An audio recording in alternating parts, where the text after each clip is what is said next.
Le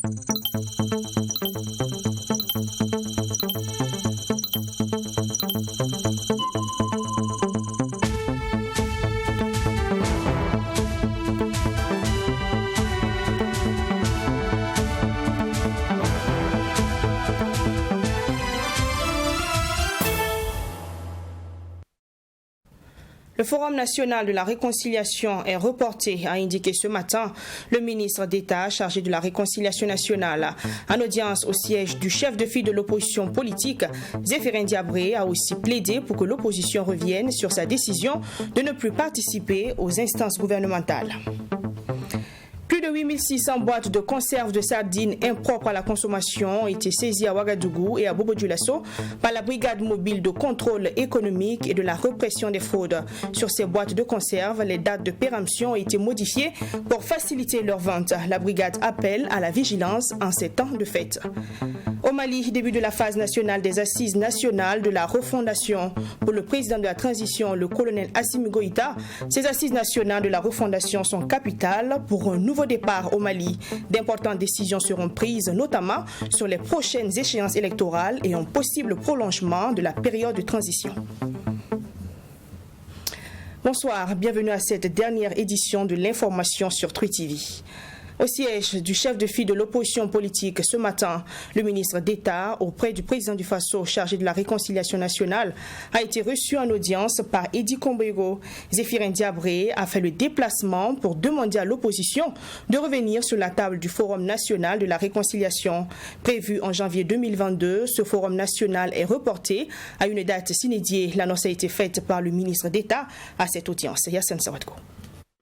Le Forum national sur la réconciliation nationale, initialement prévu pour se tenir en janvier 2022, a été reporté à une date ultérieure. C'est la principale information donnée par le ministre d'État auprès du président du Faso, chargé de la réconciliation nationale et de la cohésion sociale à cette audience, à lui accordée par le chef de file de l'opposition politique burkinabé. Il était aussi question à cette audience de plaider pour une reprise de la participation de l'opposition politique burkinabé dans les Conseil national d'orientation et de suivi. Comme vous le savez, l'opposition a décidé, en raison d'un certain nombre de paramètres que je n'ai pas évoqués ici, de ne plus participer aux différentes instances gouvernementales. C'est une décision souveraine que je respecte, mais ma venue consistait justement à dire que la question de la réconciliation nationale doit se situer au-delà des contingences politiques. Et qu'au regard donc de l'importance de ce forum-là qui se dessine, au regard de ce que ce forum va apporter comme point de départ important pour la question de la réconciliation, au regard de la contribution même de ce forum à la résolution de problèmes à la fois anciens et présents donc du pays, j'ai demandé humblement au chef de file de l'opposition et à ses collègues de bien vouloir faire une entorse à leur décision et à s'associer. Le chef de file de l'opposition politique a salué cette démarche du ministre d'État en charge de la réconciliation nationale, mais n'a pas caché son mécontentement face à la situation sécuritaire qui ne cesse d'endeuiller le Burkina Faso. Cependant, il promet donner suite à cette requête du ministre d'État après échange avec le cadre de concertation du CEFOP. Nous ne sommes pas contents de ce qui se passe dans nos frontières et à l'intérieur de nos villes. Avant, c'était les frontières, mais ensuite les villages, maintenant les communes. Ils sont aux portes des chefs-lieux de communes, de province. Cela n'est pas acceptable. Mais il faut que la vie continue. Nous avons reçu le ministre d'État en charge de la réconciliation nationale, qui est venu plaider pour que nous reprenions service au niveau du Conseil national d'orientation et de services et de suivi, et ensuite de participer au comité national d'orientation. Nous l'avons écouté religieusement et nous allons nous réunir et nous allons lui donner une suite dans les meilleurs délais. Les documents sur les différentes stratégies du Forum national de la réconciliation sont prêts, à préciser Zéphirin Diabré. Et sur la mise en place effective du Conseil national d'orientation et de suivi, il annonce son installation en janvier selon le chronogramme établi. À la suite du ministre d'État en charge de la réconciliation nationale, le chef de file de l'opposition politique burkinabé a reçu en audience une délégation du cadre de dialogue interparti au Burkina Faso du Centre pour la gouvernance démocratique CGD. Il s'est agi pour les membres du cadre de dialogue interparti de faire le point de leurs activités au CEFOP et de demander son accompagnement pour l'atteinte des missions à eux assignées. Ils ont profité de l'occasion pour remettre un document contenant les acquis du programme dialogue interparti au Burkina Faso. Écoutons le président du Centre pour la gouvernance démocratique à sa sortie d'audience. On est venu donc rendre compte de ce que nous avons pu faire en 3 ans, en 4 ans, au président, du moins au CEFOP, pour que les années aussi à venir, ils puissent également aussi continuer de nous appuyer, car vous savez que le cadre, ce sont des membres délégués des différents partis parlementaires au niveau de l'Assemblée nationale. Donc, aussi bien de l'opposition que de la majorité, nous sommes venus leur rendre compte, leur donner en tout cas tout l'ensemble donc des différents travaux que nous avons eu à mener, les activités menées et puis les perspectives. Et dans les perspectives, nous pensons pouvoir leur demander de nous apporter un appui important pour que nous puissions institutionnaliser donc notre cadre et que puisqu'ils sont également aussi au niveau donc de l'Assemblée nationale, parce que nous sommes une appendicite également aussi de l'Assemblée nationale, ils puissent faire donc le plaidoyer nécessaire afin que nous puissions, au départ donc de nos partenaires financiers, que nous puissions également aussi déjà être préparés à continuer en tout cas les activités de notre cadre. À peine remis en liberté avec condamnation avec sursis pour la manifestation du 27 novembre, les 5 leaders de la coalition du 27 novembre n'en démordent pas. Ils persistent et signent. Le président du Faso, Roch Kaboré, n'est plus l'homme de la situation. En 6 ans de gouvernance, 1 500 000 déplacés internes et plus de 1000 FDS tombés face aux groupes armés qui harcèlent le Burkina Faso. La démission du locataire du palais de Kosiam est toujours d'actualité, explique Hervé Ouattara, Marcel Tankwano, Adama Tiendrebego, Mamadou Drabo et Abdul Karim Baguian en conférence de presse. Regardez. Condamné avec sursis pour avoir organisé une marche dite illégale qui a occasionné la destruction du bien public lors de la manifestation du 27 novembre dernier, les 5 leaders de la coalition C27 sont à nouveau face à la presse. Hervé Ouattara, Marcel Tankwano, Adama Tiendrebego, Mamadou Drabo et Abdul Karim Baguian persistent et signent. Roch Christian Kaboré n'est plus l'homme de la situation. Le président du Faso doit tirer toutes les conséquences de l'échec de sa gouvernance. Pour Hervé Ouattara, membre de la coalition, le régime Kaboré a montré toutes ses limites. Ce qui se passe au Burkina, il se trouve que c'est tellement légitime que rien ne peut empêcher le peuple burkinabé de se manifester. Qu'on nous arrête, nous 5, qu'on nous embastille, qu'on nous prive de nos libertés, ne changerait rien à l'élan aujourd'hui du peuple burkinabé. Allez-y dans le gourmand. Nous savons actuellement, nous on est fatigués. Roch doit démissionner. Si c'est ça qui va nous amener en prison, il n'y a pas de problème. Mais toujours est-il, nous restons dans notre position et nous, on est cohérents dans notre façon de voir les choses. Roch n'est pas la solution. Point barre. Point barre. Au jour d'aujourd'hui, nous devons faire le choix entre le Burkina Faso et le président Roch Christian Kaboré. Et nous, c'est le Burkina Faso que nous on a choisi. Et Roch doit partir. La démission du président Roch Christian Kaboré est non négociable. En 6 ans de gouvernance, Roch Christian Kaboré a été incapable d'assurer l'intégrité du territoire burkinabé et d'assurer la sécurité des populations, déploient les conférenciers. Le Burkina Faso subit au quotidien des attaques des groupes armés, des populations déplacées dont le chiffre est estimé à plus de 1 500 000 et plus d'1 millier de forces de défense et de sécurité tombées sur le champ d'honneur. Le Burkina Faso n'est plus un havre de paix et c'est ce qui indigne Adama Tiendrebego et ses camarades. Comment on peut accepter dans un état de droit et tout ça républicain qu'il y ait déjà des drapeaux dans certaines contrées de notre pays qui flottent et que personne n'en parle? On dit ça va aller. On n'a pas parlé de Madjouri qui a totalement... Madjouri n'existe plus. Madjouri fait environ 170 km de la ville de Fadangourma. On ne parle même plus de la Tapua. Aucune école n'est ouverte. On ne parle plus de ça. Nous sommes assis, ça va aller, ça va aller. Dans une société, chacun a son rôle à jouer. Il y a ceux-là qui profitent de l'incompétence du roc pour s'enrichir et se faire utile. Et il y a nous autres là qui sommes compatriotes, qui sont soucieux du devenir et de l'avenir du pays là, qui ont accepté de s'assumer pour remédier à ça et demander à son départ. Donc Dieu nous voit tous, chacun est responsable de ses actes. Sur la nomination de Lassine Azerbo à la tête de l'exécutif, les conférenciers parlent d'un mauvais casting. Ils disent douter de la capacité de l'homme à faire face aux défis sécuritaires actuels. Nous sommes en plein dans la préparation des fêtes de fin d'année et tous les moyens sont parfois bons pour certains commerçants indélicats pour se faire de l'argent, quitte à rendre malade la population. Il faut donc redoubler de vigilance sur ce que nous consommons, surtout les boîtes de conserve. Je ne vous apprends rien, les dates de péremption marquées inspirent confiance très souvent, mais le contenu est parfois nuisible à la santé. La brigade mobile de contrôle économique et de la répression des fraudes a saisi plus de 8600 cartons de boîtes de conserve de sardines à Ouagadougou et à Bobo Dioulasso. Ces produits impropres à la consommation étaient déjà sur le marché avec des dates de péremption visiblement modifiées pour faciliter leur écoulement. Cette cargaison saisie a été présentée à la presse dans l'après-midi de ce mardi 28 décembre. Mamidriana Kamapo. 1683 cartons de conserve de sardines impropres à la consommation saisis à Ouagadougou.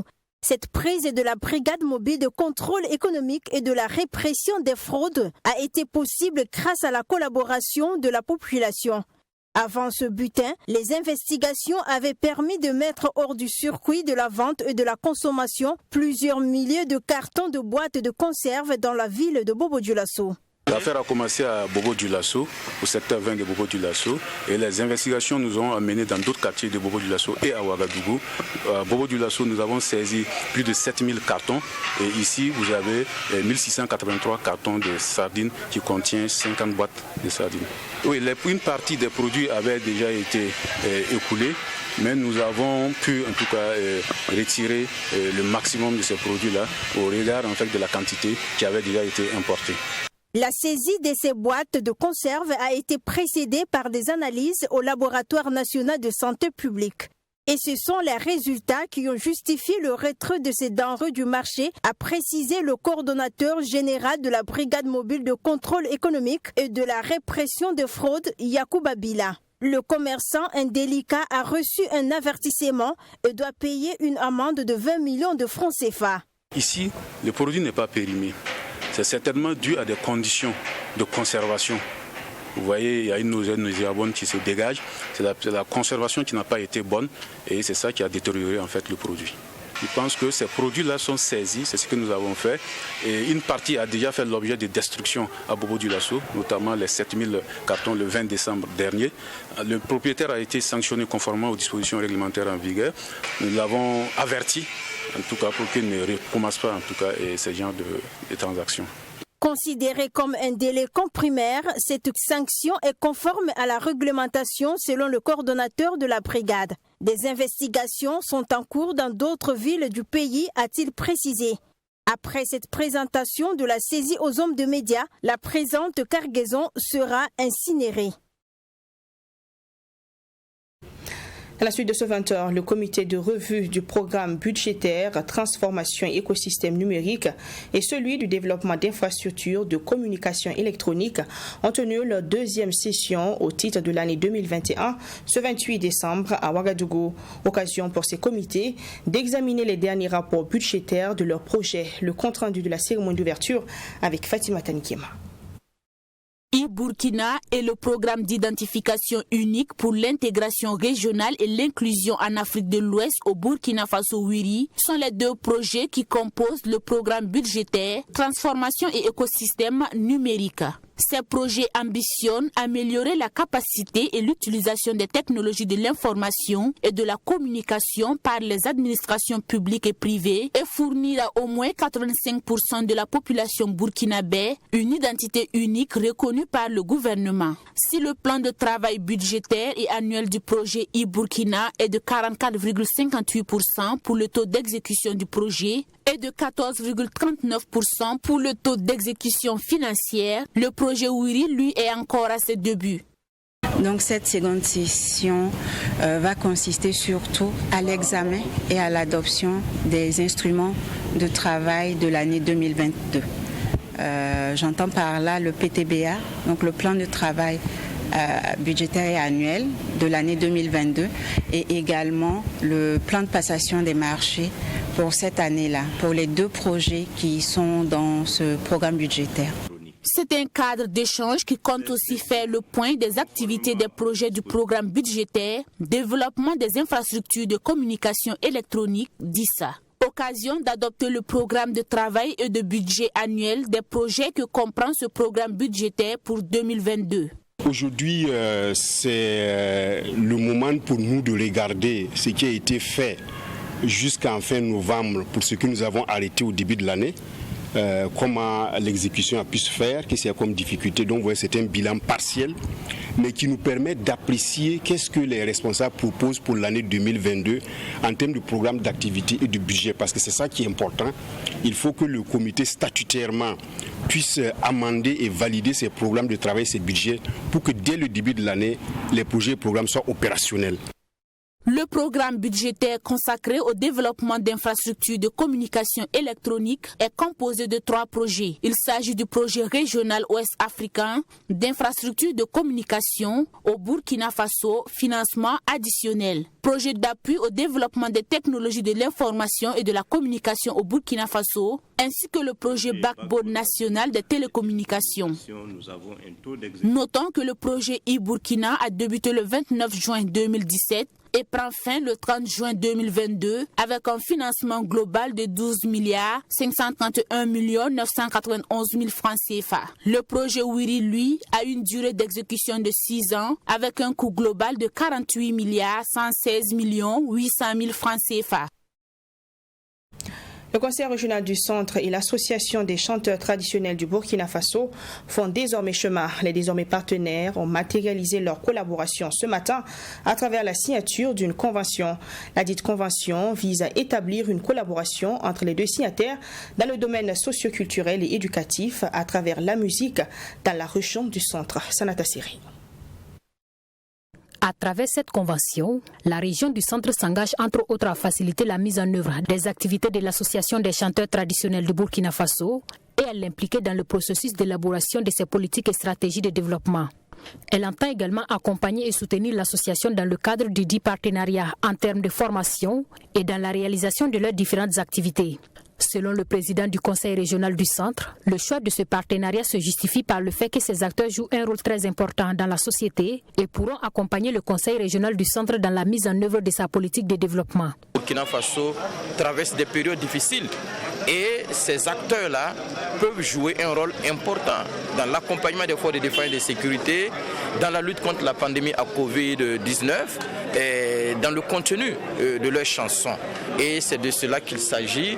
Nous allons les encadrer à travers des formations pour voir quel type de langage faut-il à un moment X comme aujourd'hui. Le conseil régional n'est pas aussi connu que cela. Et tout acteur qui puisse nous accompagner dans la visibilité du conseil régional, nous allons toujours aller vers cet acteur-là. Il est attendu de l'Association des chanteurs traditionnels en retour de porter haut le flambeau de la région du Centre au plan national et international et assister la région dans la sensibilisation sur les préoccupations du moment.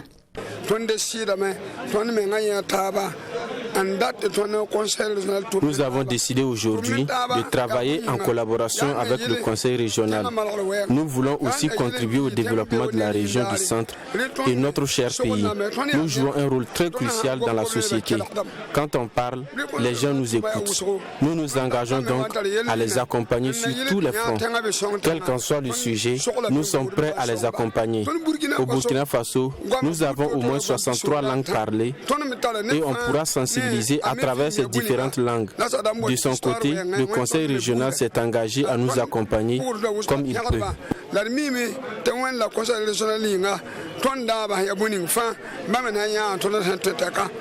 L'association des chanteurs traditionnels du Burkina Faso, faut-il le rappeler, intervient dans plusieurs domaines, à savoir la sensibilisation et la promotion de la musique traditionnelle, l'appui conseil aux troupes musicales traditionnelles et dans l'organisation des forats. La convention de partenariat qui vient d'être signée entre elle et le conseil régional du centre est prévue pour durer 4 ans.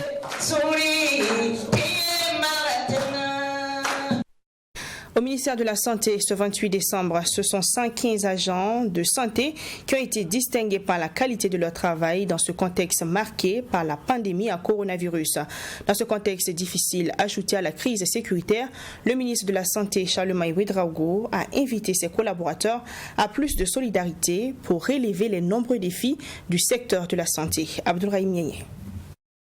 Ce sont 115 agents de santé qui ont vu leurs efforts salués à travers cette décoration, dont 5 récipiendaires dans l'ordre de l'étalon, 10 dans l'ordre du mérite burkinabé et 100 dans la grave santé. Un nombre insuffisant selon le ministre de la Santé qui regrette n'avoir pas pu décorer les agents de santé déployés dans les localités à fort défi sécuritaire. Qu'à cela ne tienne, il salue le mérite de tous les agents de santé qui, dans ce contexte sécuritaire et sanitaire difficile, ont mis les bouchées doubles pour le bien-être des populations. Nous tenons à saluer l'engagement de tous ces agents de santé qui, malgré l'adversité, s'engagent toujours pour offrir les soins de santé de qualité aux populations sur l'ensemble du territoire et en particulier dans les zones à haut défi sécuritaire. Nous tenons à féliciter leur engagement. Nous tenons à leur dire ceci, que chacun compte. Ce n'est pas parce qu'ils n'ont pas été décorés aujourd'hui qu'ils ne sont pas méritants.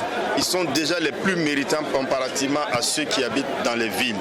Car travailler dans une zone à haut défi sécuritaire, c'est véritablement être un patriote, c'est être une personne engagée. C'est aussi l'occasion pour les récipiendaires de rendre hommage aux forces de défense et de sécurité qui, à travers leurs actions, permettent aux agents de santé d'exercer leur travail au profit de la population. Je dirais que donc, cette médaille d'abord est dédiée à tous nos proches avec qui j'aurais voulu fêter. Une pensée pour nos vaillants combattants du Burkina Faso tombés sur le front. Et donc cette médaille veut dire aussi pour moi que le combat continue dans la rigueur au travail et puis surtout l'honnêteté. Les récipiendaires ont par ailleurs traduit leurs remerciements aux autorités pour cette distinction. Ils se disent conscients des défis qui restent à relever et s'engagent à travailler davantage.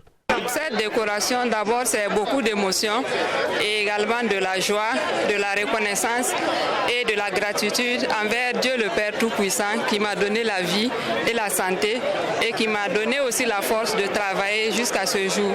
Je voudrais également remercier ma hiérarchie et toutes les autorités nationales pour cette reconnaissance du mérite. Et c'est également une invite à mieux faire pour les années à venir. Déjà, c'est de maintenir le cap.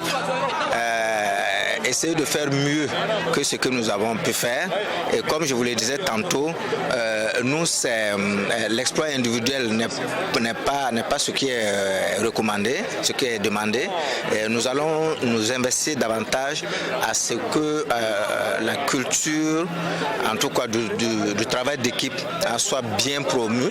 Charlemagne Ouedraogo a invité les agents de santé à redoubler d'efforts et à cultiver l'union et la solidarité afin de relever le double défi sécuritaire et sanitaire. Il a promis faire le plaidoyer pour l'augmentation du nombre de récipiendaires les prochaines années. Tradition respectée en cette fin d'année par le conseil municipal de Ouagadougou dans cette matinée du 28 décembre, Armapia Benwende, à la tête d'une délégation, a rendu visite à l'empereur des Mossé.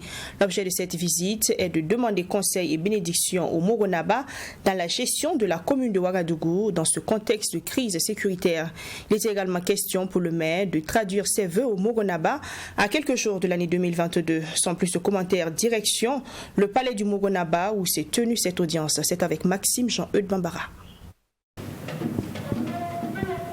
À la tête d'une délégation du conseil municipal, le maire de Ouagadougou sacrifie à la tradition en rendant visite à l'empereur des Mossé à ces périodes de fête de fin d'année.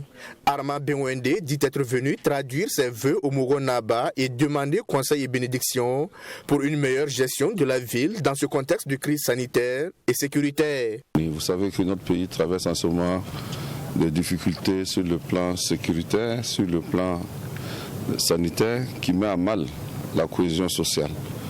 Et ces autorités coutumières et traditionnelles pour nous sont des soupapes qui permettent à notre société d'être régulée. Et en écoutant leurs conseils, grâce à leur intervention également, beaucoup de choses peuvent être faites. Et c'est tout heureux que le maire Armand Bewende sort de cette audience accordée par le Moronaba. Les conseils qui nous ont été donnés tournent autour des points de la qualité d'écoute que nous devons avoir envers les citoyens, de la tolérance et de la patience dans l'exécution des mesures qui sont prises pour le bien-être de la ville. Avoir l'adhésion des populations, avoir leur participation et pour soutenir tous nos projets de développement. Cette visite du conseil municipal entre dans le cadre de la tournée de la mairie dans certaines structures et chez les autorités religieuses et coutumières de la ville de Ouagadougou. Tournée entamée depuis le 14 décembre. Mali, lancé le 11 décembre dernier, les assises nationales de la refondation entrent dans la phase nationale après celle des communes, cercles, régions et de la diaspora. Quelques mille délégués participeront pendant 4 jours aux discussions sur les 13 thématiques soumises pour sortir des résolutions pour un renouveau du Mali. Cette phase nationale des ANR, dont la cérémonie d'ouverture a été présidée par le colonel Assimi Goïta, prendront fin le 31 décembre prochain. Brema Solo. C'est parti. La phase nationale des assises nationales de la refondation ANR a débuté ce lundi 27 décembre à Bamako. Lancé le 11 décembre dernier, ces concertations nationales dont les résolutions doivent être les bases du nouveau Mali ont eu l'adhésion de la majorité des Maliens, se réjouit Génie Moulay Haïdara. Elles se sont tenues dans 725 communes sur le total de 759. Incluant les 6 communes du district de Bamako, soit un taux de réalisation de 95,52%. Elles ont été organisées dans 51 cercles sur 60, soit un taux de réalisation de 85%. Mais elles n'ont pas pu se tenir dans les 9 cercles de Kidal et de Menaka, essentiellement pour des raisons de sécurité. Au niveau régional, les assises se sont déroulées dans toutes les régions et les districts de Bamako, à l'exception notoire des régions de Kidal et Menaka. Pour le président de la transition, le colonel Assimi Goïta, qui a présidé la cérémonie d'ouverture, cette phase nationale revêt une importance capitale pour un nouveau départ du Mali. Il n'est nullement besoin d'insister sur l'importance pour notre pays de tenir les assises nationales de la refondation. En vérité, il est une option. Les assises nationales de la refondation étaient une pratique pour le Mali, eu égard à son état de décroissance avancé. Néanmoins, nous devons replacer notre Maliba dans une nouvelle dynamique plus soucieuse de nos valeurs et vertus. C'est à cette entreprise de refondation qui a valeur de salubrité publique que vous êtes conviés pour poser les fondements solides et les modèles de gouvernance endogènes qui s'inspirent de notre patrimoine historique et culturel. Cependant, le colonel Assimi Goïta reste conscient que ces assises nationales de la refondation ne constituent pas un acquis pour la refondation, mais le début d'un long processus. Bien que la tenue des assises ne constitue pas une fin en soi, il est important d'admettre que celle-ci constitue une étape indispensable dans la longue marche de notre peuple vers le progrès, le bien-être et la stabilité. Ainsi, les résultats qui sortiront de ce forum ne seront que le début des processus salvateurs et non la fin. En effet, il sera mis en place à la fin des assises un comité de suivi et d'évaluation. Ces assises nationales coûtent à l'État malien plus d'1,5 milliard de francs CFA. Durant 4 jours, les centaines de délégués venus de tout le Mali vont discuter des 13 thématiques proposées. Ces assises nationales de la refondation ont été boycottées par une bonne partie de la. Cette information avant de refermer ce 20h.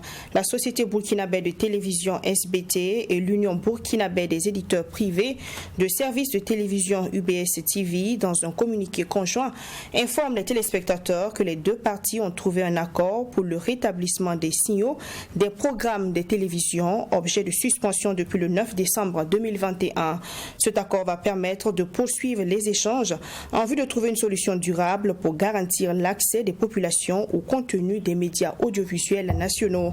Les deux parties, par la même voix, remercient le ministre de la Communication, des Relations avec le Parlement, de la Culture, des Arts et du Tourisme, le Conseil supérieur de la Communication et toutes les bonnes volontés qui ont œuvré au bon dénouement de la situation.